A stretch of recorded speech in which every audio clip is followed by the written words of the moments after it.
Hi guys, how you doing? You alright? Yeah, what it is, right, is we're on 2.1 now. Summarise the differences between communicable and non-communicable diseases with 2 examples of each. So, communicable diseases are diseases that can pass from one person to the other or another, like COVID-19. Non-communicable diseases are things like diabetes. They kind of develop in a person over time. Even Down syndrome, like from an extra chromosome, is something that's just within the person. It's not contagious. Yeah. Communicable diseases are also known as infectious diseases. Non-communicable diseases are referred to as chronic, which means that they take a long time to, they take a long time to develop with the person until eventually it becomes full blown. Yeah, where a communicable disease like malaria, straight away, yeah, there's an effect. It's more acute and develops quickly, like COVID-19. Communicable diseases generally involves the lower social economic group. I'm not sure the reasons why or the factors, but I'll hazard a guess at the environment. It's probably more polluting. Their probably work conditions and living conditions are probably worse. They're probably less protected. They probably can't afford healthcare when they need it, private healthcare.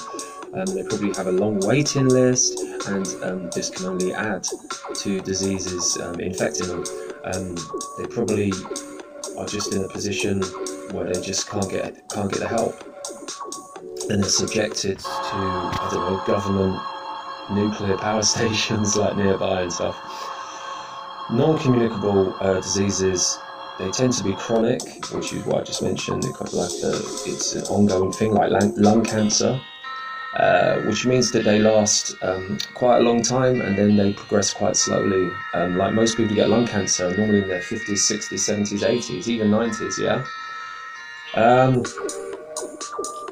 Communicable diseases normally have a vehicle of transmission, or a vector as they call it, in the spread of the disease. So something like malaria, or even the bubonic plague is a good one.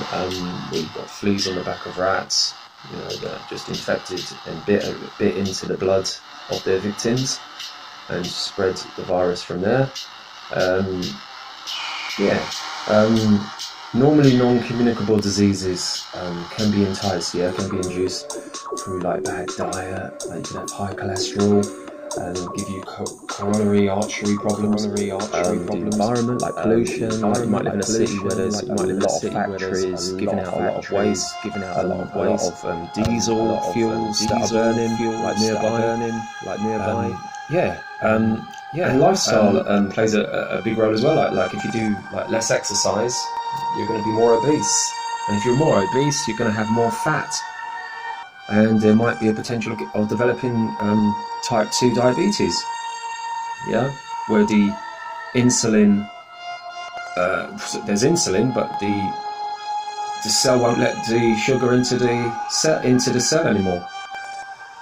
The cell won't let the glucose into the cell anymore, even though there's insulin. This could develop with the wrong lifestyle because you might have just too much fat.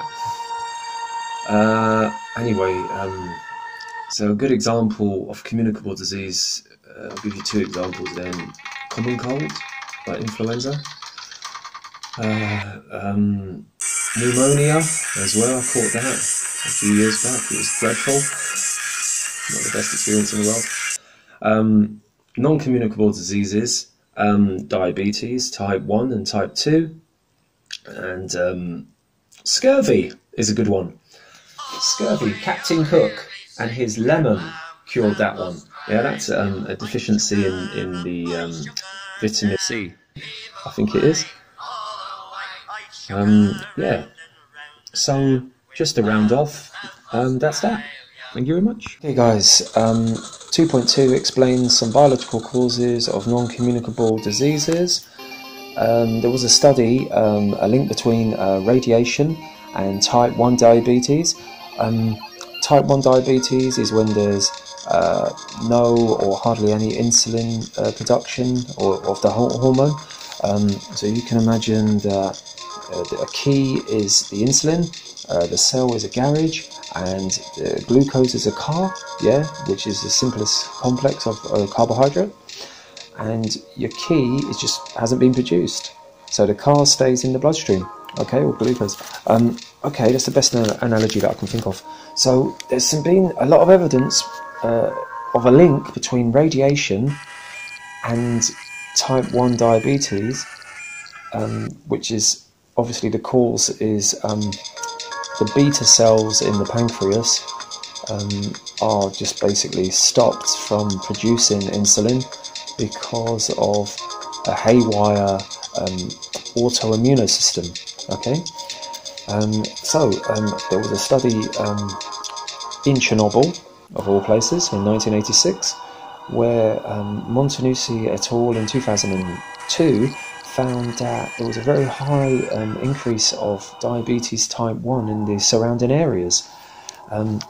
This was supported by Nanisklava et al. In 2004, who found that in the local Gomel region, that indeed the type 1 diabetes had increased compared to Minsk, which was further away, and but it was contradicted though by a Polish research audit in 2004 by Badanska and Stankiewicz et al., who didn't find any increase at all. But then Poland is miles away, isn't it?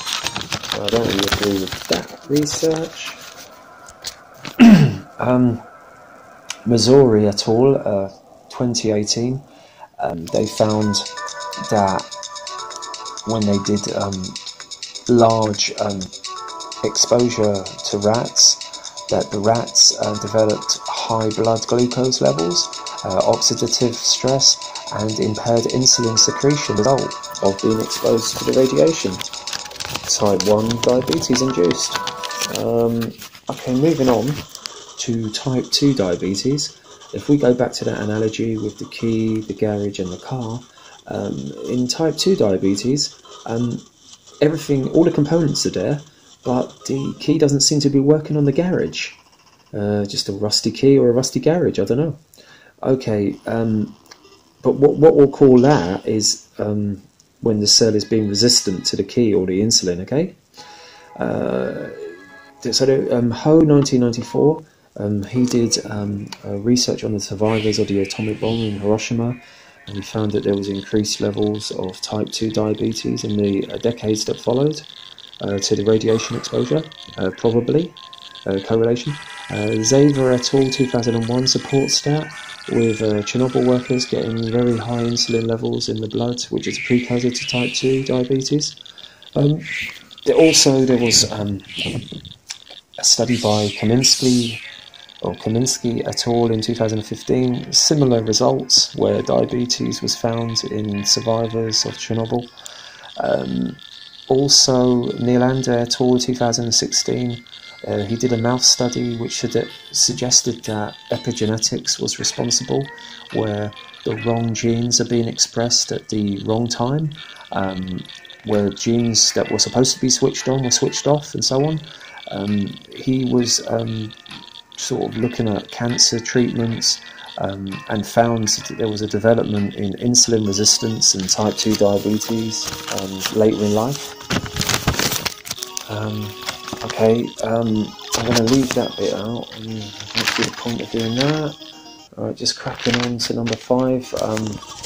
Laroni and Annunzio in 2005, they found that children who were exposed to cancer developed insulin resistance, which is what I just told you, that the lock wouldn't work on the garage. You had a monkey test here where monkeys after 5 to 9 years developed type 2 diabetes after doses of radiation compared to monkeys that weren't exposed. And also they had higher insulin resistance, but also lower body fat levels as well. So there was the key wasn't working. The cells in the body weren't allowing glucose into their garage, as it were. That's Kavanagh et al. 2015. And also, the last thing I want to mention is the 1946 to 1958 nuclear weapons testing in Oceania. Simon et al. Did an audit on that in 2010, and they found that Oceania has the biggest fasting blood glucose levels in the world. And this was recorded between 1980 and 2008 by Daniel et al. In 2011. They found that.